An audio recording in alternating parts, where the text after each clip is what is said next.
So rather than having that mentality we have in grad school where we write the draft, we turn in the final polished paper, and then we get the grade, that is not at all how business works. Business works where we try things, it doesn't work, we iterate, we add something, we take something away. See, a business owner owns the business. They don't work in the business. You actually own it. And if you want to be the true definition of a business owner, you no longer do the act of providing therapy services. You are managing it. You own a practice out there, right? And you walk in, somebody walks into your practice, with your certainty about how things are, your culture, that's very important to attracting the right clientele. I think we have to understand what we're trying to market first before we say, oh, let's market. Because if you're marketing the wrong thing, well, that's just going to be kind of a big problem. For the most part, people who are actually reading your blog every week already know about you. So if you're trying to get new customers, you have to get in front of new eyeballs. One of the easiest and cheapest ways to do that is to guest post somewhere else, write for somebody else who already reaches the audience you want to speak to.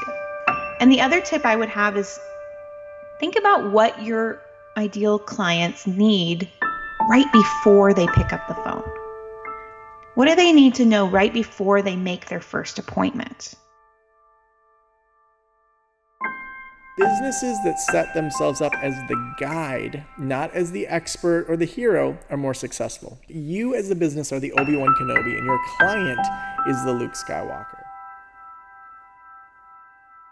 There was a research study recently that I was looking at where they looked at how people kind of work with profit and purpose. And they looked at, well, of course, if someone feels like they have purpose and they're making good money, those are the most motivated employees. And those that feel like they don't make any money and they have no purpose, those are the least motivated.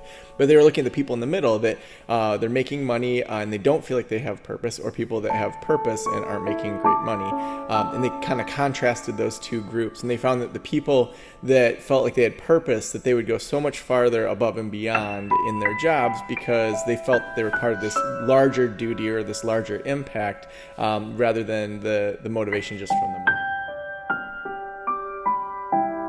We as entrepreneurs, and so many of us struggle with this, need to have the power, the courage, I should say, to reward all decision making and not try to swoop in and fix it, because then we would start reverting back to the lower levels.